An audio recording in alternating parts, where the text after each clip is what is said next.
नमस्कार।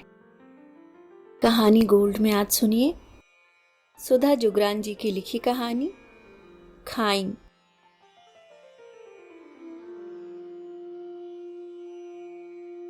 अंबिका जब देहरादून से पहाड़ जाने वाले ट्रैकर पर बैठी तो उसका दिल बल्लियों उछल रहा था। आज लगभग 16 साल बाद वह गांव जा रही थी। डॉक्टर बनने के बाद जब उसने सरकारी नौकरी के लिए आवेदन किया तो उसे पहली पोस्टिंग टिहरी गढ़वाल के अपने ही पैतृक गांव में मिल गई। अंबिका की मानो मन मांगी मुराद पूरी हो गई थी। अपने पहाड़ी गांव में बिताए बचपन के दिन याद आ गए। गांव से आने के बाद भी वह हमेशा अपने गांव की स्मृतियों में डूबी रहती थी। पापा ने उसे मना कर दिया था।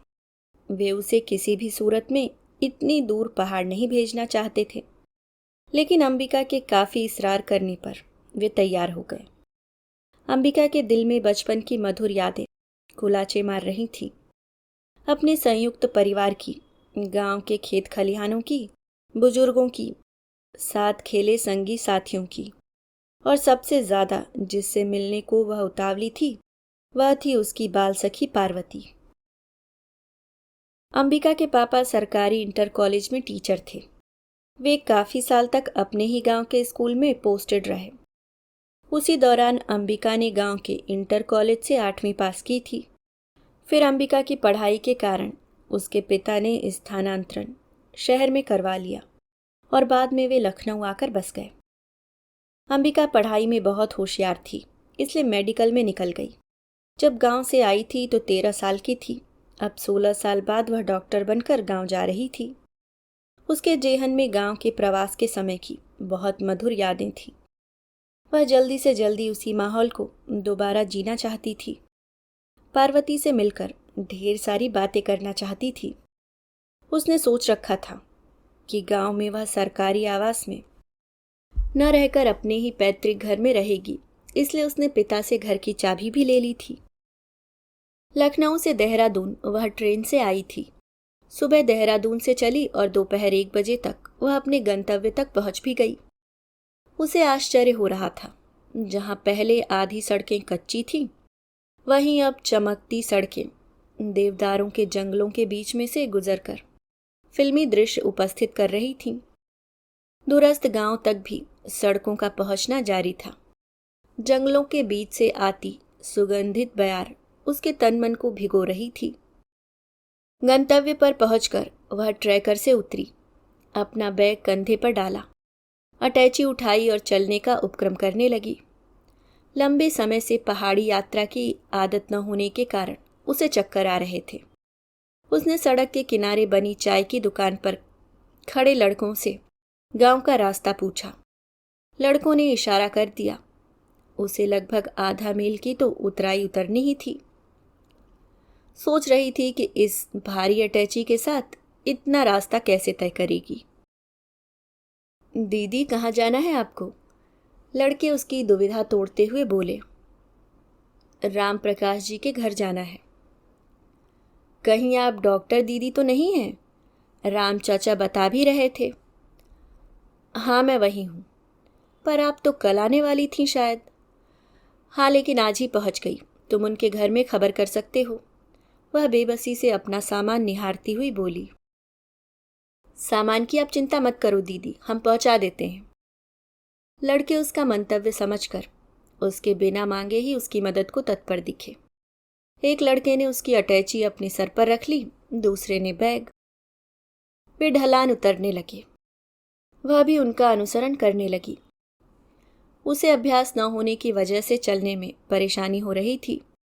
पैरों के नीचे सूखे पत्ते फिसलन पैदा कर रहे थे। लड़के बार बार उसके लिए ठहर कर खड़े हो जाते और आपस में वार्तालाप शुरू कर देते। वे पहाड़ी लय में हिंदी बोल रहे थे, लेकिन साफ पता लग रहा था कि लड़के पढ़े लिखे हैं। उनसे बात शुरू करने की गरज से वह बोली, किस कक्षा में पढ़ते हैं आप लोग? हम तीनों 12वीं के छात्र हैं दीदी। वाह, यह तो बहुत अच्छी बात है। 12वीं के बाद क्या करने का इरादा है? इस बात पर तीनों ही एक दूसरे का मुंह देखने लगे। स्कूल की पढ़ाई खत्म कर उन्हें कॉलेज की पढ़ाई, किसी कोर्स या नौकरी करने के लिए गांव से बाहर कदम बढ़ाना था। जो फैसला स्वयं लेना सभी के लिए इतना आसान नहीं था। किसी तरह गिरते पड़ते वह गांव तक पहुंची। चारों तरफ पहाड़ ही पहाड़। लगता था जैसे सारे संसार से अलग पहाड़ों के बीच एक दुनिया ही अलग बसी है। गांव की सभ्यता का शहरीकरण तो हो गया था, लेकिन अभी शहरी सभ्यता वहां रच बस नहीं पाई थी। यूं लड़के पैंट शर्ट पहनते थे और लड़कियां सूट। कई गांवों के बीच में अभी भी एक ही इंटर कॉलेज था, जहां रोज पैदल चलकर गांव-गांव के छात्र छात्राएं पहुंचते थे, आंखों में अपना भविष्य संवारने के करोड़ों सपने लिए। सबका एक ही इरादा, एक ही मंजिल, पढ़ लिख कर शहर में नौकरी पा जाएं। मतलब गांव से पलायन। धीरे धीरे खाली होते गांव। गांव के कई घरों में ताला लगा था। कई घरों के आखिरी वारिस को गए भी कई वर्ष बीत चुके थे। उसके आने की खबर गांव के प्रधान जी को थी। उन्होंने सरकारी आवास में उसके रहने का प्रबंध कर दिया था। उसने सोचा जम जमाव करने के बाद साफ सफाई करवा कर अपने घर में रहेगी। सरपंच के घर से चाय पानी और खाना आ गया। मुंह हाथ धो खाना खाकर वह थोड़ी देर लेट गई। थकान के कारण जल्दी ही नींद ने आ घेरा। शाम को उठी तो अंधेरा घिराया था। उसने बाहर झांका तो घुप अंधेरा था। बस घरों में बल्बों की हल्की रोशनी टिमटिमा रही थी। उसने लाइट जलाई। इतना फर्क तो आ गया था गांव में कि लालटेन की रोशनी की जगह बल्बों की टिमटिमाती रोशनी ने ले ली थी। संपन्न घरों में फोन व नए पुराने टीवी भी कोने में सजे थे। शहर से आने वाली सड़क गांव का भी शहरीकरण कर रही थी। रात को भी वह खाना खाकर जल्दी ही सो गई। सुबह उठी तो नहा धोकर तैयार हो गई। अपनी डिस्पेंसरी में गई। डिस्पेंसरी की साफ सफाई हो चुकी थी। वह रैक पर दवाइयां ठीक से लगाने लगी। थोड़ी देर में गांव वाले एक एक करके जुटने लगे। वह अपनी कुर्सी पर बैठ गई। ज्यादातर मरीज ऐसे थे जो किसी गंभीर बीमारी से पीड़ित नहीं थे, लेकिन सही देखभाल और संतुलित भोजन न मिलने की वजह से और गरीबी के चलते दवाइयां न लेने के कारण बीमार रहने को मजबूर थे। कुछ लोगों की छोटी मोटी बीमारियां उनकी अनदेखी के कारण बढ़ गई थी। वह एक एक चेहरे में अपना परिचित चेहरा तलाशने लगी। कुछ बुजुर्ग जो और भी बुजुर्ग हो गए थे, अलावा उसे कोई भी परिचित नहीं मिला। बुजुर्ग इतने बुजुर्ग हो गए थे कि वे उसे ठीक से पहचान भी नहीं पा रहे थे। दोपहर तक उसके मरीज आने बंद हो गए। मरीजों की भीड़ शहरों जैसी नहीं थी। गांव की आबादी ही बहुत कम हो गई थी। वह डिस्पेंसरी बंद कर गांव की तरफ चल दी। वह सोचती हुई चली जा रही थी कि क्या गांव में अभी भी रामलीलाएं होती होंगी, चौक पर मंडाल लगता होगा, देवी देवता आते होंगे, उसके संगी साथी पढ़ाई खत्म कर शायद शहर की तरफ पलायन कर गए होंगे और लड़कियां ब्याह दी गई होंगी, यहीं कहीं आसपास के किसी गांव में। कुछ संगी साथियों की आकृतियां तो उसके मानस पटल पर अभी भी ज्यों की त्यों थी। कई नाम, शाकुबरी, यशोदा, माधवी, ठूमा, रमेश, उद्धव तो कभी भूले से भी भूल नहीं सकती थी। बचपन भी कितनी जल्दी उड़ जाता है और छोड़ देता अपने पीछे इतने अवशेष कि इंसान जब तक स्मृति के उस नाजुक टुकड़े पर बैठकर उन अवशेषों को चुनने में ही खो जाता है। कैसे होंगे वे सब? क्या मिल पाएंगे वे? काश मिल पाते। उसके अंदर बहुत कुछ उमड़ घुमड़ रहा था। उसे पार्वती से मिलने की उत्कट इच्छा थी। कैसी हो गई होगी पार्वती? बचपन में वह कितनी सुंदर थी, छूकर मैली हो जाने जैसी। अब तो और भी सुंदर दिखती होगी, गांव की गोरी जैसी। सोचती सोचती वह न जाने कब अपने पैतृक घर के दरवाजे पर खड़ी हो गई। उसे पता भी न चला, लेकिन अपने घर की हालत देखकर उसका दिल मुट्ठी में आ गया। घर जैसे अपनों के सौतेलेपन के कारण रूठा हुआ सा खड़ा था। सामने दरवाजे पर ताला था, लेकिन पीछे की दीवार ढह चुकी थी। झाड़ियां उगी हुई थीं। घर अब रहने लायक स्थिति में नहीं था। इस घर से जुड़ी सैकड़ों यादें दिल को कुरेद रही थी। पता नहीं क्यों लगा जैसे घर भी उससे मिलकर अपनी दुर्दशा पर आंसू बहाना चाहता है। न चाहते हुए भी उसकी आंखें गीली हो गई। गला भर आया। अभी तक हृदय की जिन कंदराओं में संगी साथियों की यादें गूंज रही थीं, वहां अतीत के घुप अंधेरे कोने में दादा दादी सहित अपने संयुक्त परिवार की यादें भी बिजली की तरह कौंधने लगी। बुजुर्ग अब दुनिया से चले गए थे और परिवारजन अलग अलग पारिवारिक इकाई बन देश विदेश के अलग अलग कोने में बिखर चुके थे। उसने पास ही खड़ी एक औरत से पार्वती के बारे में पूछा। अच्छा, वो जोशियों की लड़की? उसका तो ब्याह हुए कई बरस बीत गए। अब तो उसकी बड़ी लड़की 12-13 साल की है। आजकल मैं मायके आने वाली थी। मैं उसके घर में खबर कर दूंगी। उसके घर में खबर करने की बात कहकर वह वापस लौट गई। दूसरे दिन वह डिस्पेंसरी में बैठी हुई मरीजों को देख रही थी। जब आखिरी मरीज कमरे में आई तो उसका चेहरा देखकर वह 16 साल पीछे चली गई। कुछ देखा भाला चेहरा लग रहा था। उसके साथ आई औरत को वह कुछ कुछ पहचान गई। आप तो शायद जोशी चाची हैं ना? उसने दुविधा में पूछा।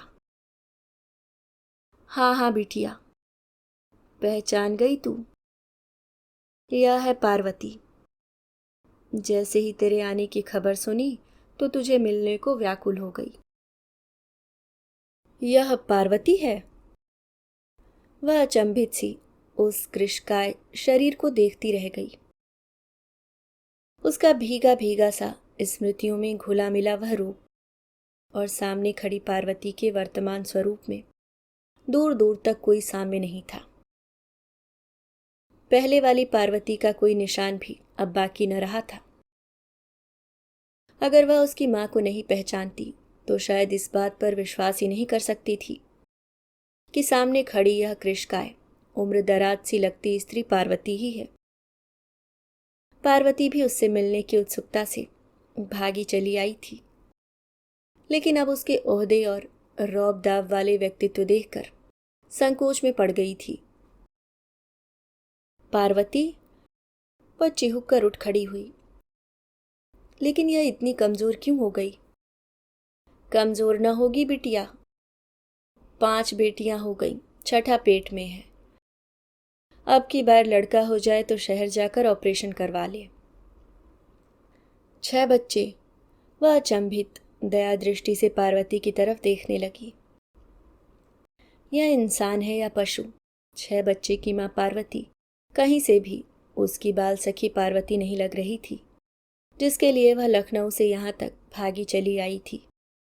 रूखे सूखे बाल, बिवाई फटे पैर, कटी फटी खुरदुरी हथेलियां, झुर्रियों वाला चेहरा, गांव की गोरी का जो रूप उसके जेहन में पार्वती का छाया हुआ था, तिरोहित हो गया था। बाल सखी पार्वती से उसे ढेरों बातें करनी थी, पर इस अनपढ़ सी दिखने वाली औरत से वह 2 बातें भी नहीं कर सकती। वह 8वीं करके गांव से आई थी और यही सोचा था कि पार्वती ने ज्यादा नहीं तो 12वीं पास तो किया ही होगा। गांव में इतनी सुविधा तो थी ही, लेकिन बचपन की उन सहेलियों के बीच समय व शिक्षा इतनी बड़ी खाई खोद देगा, यह तो उसने सोचा भी नहीं था। अब तो यह खाई वह चाहते हुए भी पार नहीं कर सकती, क्योंकि उनके सोचने समझने के स्तर में इतना फर्क आ चुका था कि बस अब वे खाई के आर पार खड़ी होकर एक दूसरे को निहार ही सकती थी। गांव भले ही उन्नति के सोपान चढ़ रहा था, लेकिन स्त्री का जीवन तो अभी भी वहीं खड़ा है जहां पहले था। वह आज भी सीढ़ी चढ़ने की लालसा लिए कोने में खड़ी है। उसका जीवन अभी भी पुरुष के साए तले, पुरुष के साथ, पुरुष के दबाव में, वह पुरुष को पैदा करने की लालसा में बीत रहा है। उसका जीवन अभी भी पुरुष के लिए एक पायदान भर ही है। सोचते हुए अंबिका बिना कोई बात किए ही चुपचाप पार्वती का निरीक्षण करने लगी। अभी आप सुन रहे थे सुधा जुगरान जी की लिखी कहानी खाई। अगर आपको कहानी अच्छी लगी तो वीडियो को लाइक ज़रूर करें, और अगर आप चैनल पे नए हैं तो सब्सक्राइब करना ना भूलें। मिलती हूँ किसी और नई कहानी के साथ। तब तक के लिए मुस्कुराते रहिए। धन्यवाद।